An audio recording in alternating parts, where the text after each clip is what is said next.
mo jí fìlà forí adé o. Mo kí gbogbo àwọn lẹ́gbẹ́lẹ́gbẹ́ tó wà níbí àti àwọn èèyàn pàtàkì.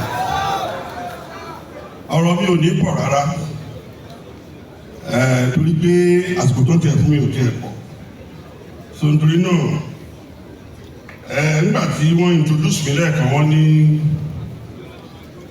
retired assistant commissioner of police bẹ́ẹ̀ ni àwọn ní barrister lawyer mo ní bẹ́ẹ̀ náà ni. But before all that, I had backed a degree in history. Mo ti kọ́kọ́ gba oyè nínú ìtàn tó rinlẹ̀ dáadáa. Ibẹ̀ gan mo fẹ́ padà sínsìn lórí àwọn àgbàlagbà ní tí ọmọdé bá ṣubú àwọ̀ wájú wọ́n tí àgbàlagbà bá ṣubú kọ́ àwọ̀ ẹ̀yìn tí àwò lórí ọ̀rọ̀ security wa tó mẹ́hẹ̀ òun ló ń dà wá láàmú. Tí a bá wò ó gbogbo àwọn ọ̀rọ̀ tí àti etí bàbá wa Ààrẹ Ọ̀nà Kakanfò tí wọ́n sọ nínú àdírẹ́sì wọn àti tí àwọn ọ̀jọ̀gbọ́n sọ ń bì tá a bá mú ní ìkọ̀ọ̀kan èdèèdì a rí pé gbogbo kìíní wọ̀nyí ó wà nínú ìpìlẹ̀ wa àwa ni ò fúnra. Nígbà tí bàbá wa ààrẹ sọ tó ń sọ pé láì sí intelligent gathering tó nílẹ̀ there won't have been there can't be proper security management. Òótọ́ ni ṣùgbọ́n mélòó nínú wa ló rántí pé intelligent gathering tá à ń sọ yìí is even rooted in our history. Nobody can gather intelligence better than Moremi Ajasoro. It was the intelligent gathering mechanism that she applied that helped the Eastern people to conquer the marauding Igbo marauders. Àwọn tó ń jí wọn gbé nífẹ̀ẹ́ láyé àtijọ́ táwọn wá láti inú gbọ́dọ̀ wá kó wọn bọ́n ṣe ń kó wáyé. Moremi ló lọ wo àárín wọn tó lọ gather intelligence tó fi kọ́kọ́ àwọn. And tí a bá ń sọ nípa akíkanjú kò sí ilẹ̀ tó ní akíkanjú tó dájú tó yanrantí jùlẹ̀ Yorùbá yìí lọ. Ok, nígbà tí ẹlẹ́mọ̀ṣọ́ tó ń da Ọ̀yọ́ láàmú ṣe bó ń jí wọn gbé ni ṣe bó ẹlẹ́mọ̀ṣọ́ ń gbé ó ń jí wọn gbé ó ń jí wọn pa ni bí àwọn bandit ṣe lóde òní àbẹ́lẹ́mọ̀ṣọ́ ṣe bandit. Ọ̀rọ̀ yẹn mú Aláàfin Àjàgbó ó mú lómi dé pé ó sọ fáwọn ìjòyè àwọn Ọ̀yọ́mèsì ní ẹtú ìlú ìmọ̀nù lónìí tó bá ti ẹtú ìlú ìmọ̀nù lónìí kẹ́yìn náà wàá mọ̀ bí tẹ́ máa jẹ Ọ̀yọ́mèsì sí. Ṣùgbọ́n ṣebílẹ̀ Yorùbá yìí náà láti rí Ṣọ̀ún Ògúnlọlá tó ṣẹ́gun ẹlẹ́mọ̀ṣọ́ tó ṣe ráwọ̀ àṣẹwọlẹ̀. Okay. Àwọn àti Báṣọ̀run Gáà tó ya wèrè tó yẹ ọ̀nà tó di Ọ̀yọ́ tó ń pa gbogbo Aláàfin tó ń pa kúkú tó ń pa kíkù tí ò tẹ ẹ̀sẹ̀ tó lè dámú. Ṣé bí Ọ̀yábí Ààrẹ Ọ̀nà Kakanfò Ọ̀yábí òun ni Aláàfin Abíọ́dún ránṣẹ́ sí tó lọ kẹ́gbàjarè bá òun ló bá ṣẹ́gun Báṣọ̀run Gáà wọlé. Ṣé èèyàn tún máa ta akẹ́kọ̀ọ́ dúró yẹn lọ? Àdèmá tábà máa kà á ní mímí méjì mẹ́ta mẹ́rin nílẹ̀ Yorùbá yìí. Ṣé in 1840 àwọn Fúlàní kan náà yìí wọ́n ti kógun wọ̀lú ilẹ̀ Yorùbá yìí. Ṣé bí Òṣogbo làwọn akẹ́kọ̀ọ́ wa ti lọ bá abẹ́lọ́bẹ́ àwọn Ìbàdàn. ṣebí àwọn èèyàn náà ló ṣẹ́gun wọn láṣẹ wà lójúgbó aṣá ń gbọ́ nípa ogun kíríkì abáyọ̀ kan lọ́jà ẹ̀ tí ìgbọ́ nípa Ògèdèngbé agbóhùnbóró àti pọ̀pọ̀ lójú ogun rí ni ẹ̀ tí ìgbọ́ nípa Òjó àti Àjàdí nìbàdàn rí ni kò sílẹ̀ tó ní akíkanjú tó lẹ̀ Yorùbá wọ́n dẹ̀ ń sọ lẹ́nìí as a student of history pé ní gbogbo Ààrẹ Ọ̀nà Kakanfò tá a ti ń jẹ èyí tó prepare fún iṣẹ́ tó wà níwájú ju ààrẹ yìí mi ò tí ì rí. ẹ̀yin náà ẹ wò ó a máa ń sọ nílẹ̀ Yorùbá a ní bó lọ́mọ ogun ẹ̀yin náà ẹ wò ó.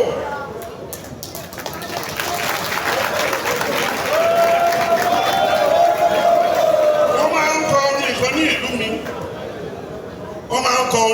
nílùú mi orin yẹn ni pé ọmọ ìrìn ní mi ò lákòókò àdúgbò kan náà lè pẹ̀lú ààrẹ náà wọ́n máa ń kọrin yẹn wọ́n ní ará ọ̀run kùlà nǹkan tó ń sọ ni pé ará ọ̀run àwọn àgbààgbà tó ti lọ yẹn wọ́n tún padà wáyé incarnation ló jẹ́ bẹ́ẹ̀ wọ́n ní ará ọ̀run máa kùlà ó kùlà ààrẹ tàtijọ́ ó kùlà ará ọ̀run máa kùlà ó kùlà ọ̀run máa kùlà ó ààrẹ tàtijọ́ ó kùlà ààrẹ tàtijọ́ lélẹ́yìn.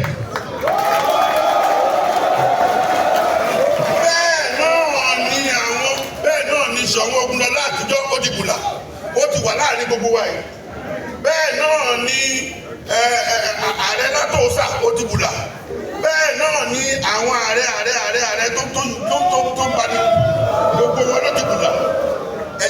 náà báwo ni Yorùbá ṣe gbára wọn sílẹ̀ lọ́wọ́ gbogbo àwọn ogun àdájà wọ̀nyí ibi tí mo ń lọ gan-an nìyẹn inú mi dẹ̀ wá dùn pé àwọn olórí aládéládé wà níbí wọ́n wà ní gbogbo wà níkàlẹ̀ inú mi dùn gan-an. We have to come together and impress it on our government. mo gbọ́ pé ó ń ṣẹlẹ̀ ní National Assembly sí ọlọ́run jẹ́ kó lè ṣe kó ṣe yanjú to create an entrenched provision for the role of our traditional ruler in our constitution. gbogbo ìta ìsọ̀rọ̀ mi látàárọ̀ tí a bá fi tàwọn traditional ruler tó wà láàfin yẹn fún ọ̀rọ̀ yìí kò tí ì ṣeé ṣe because all crimes are local.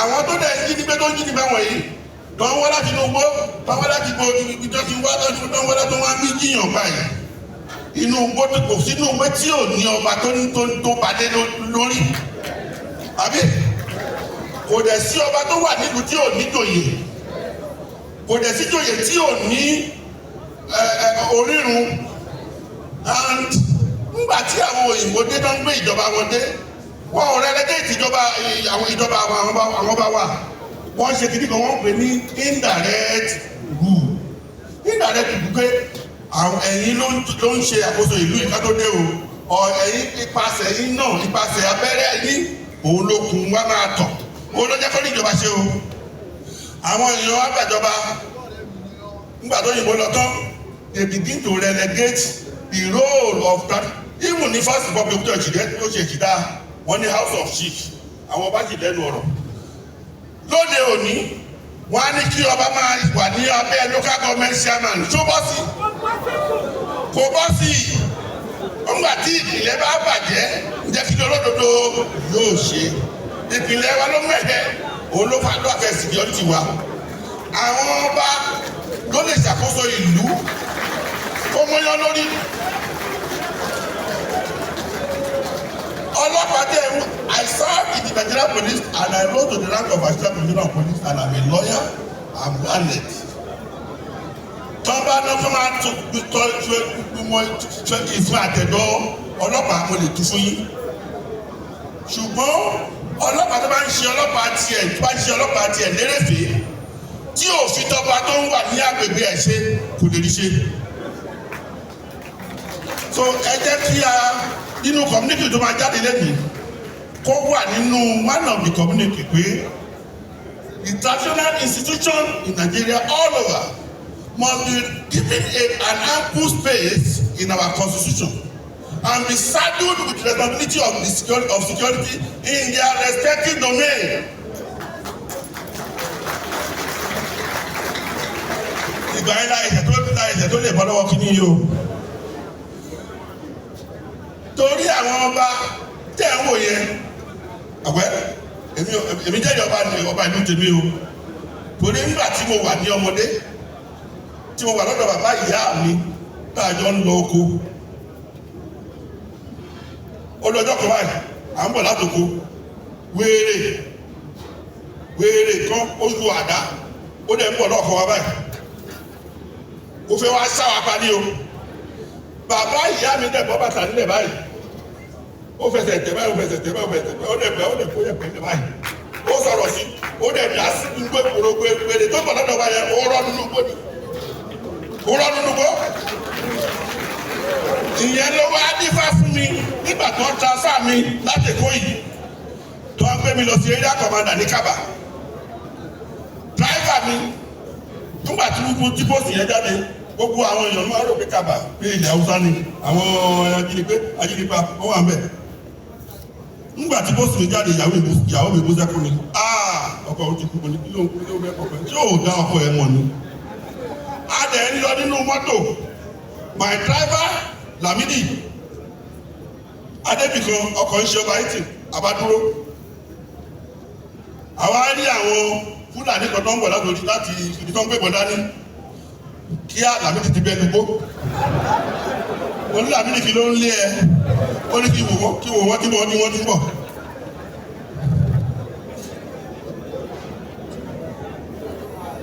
Mo wá rántí bàbá ìyá mi, mo bá bàtà lẹ̀.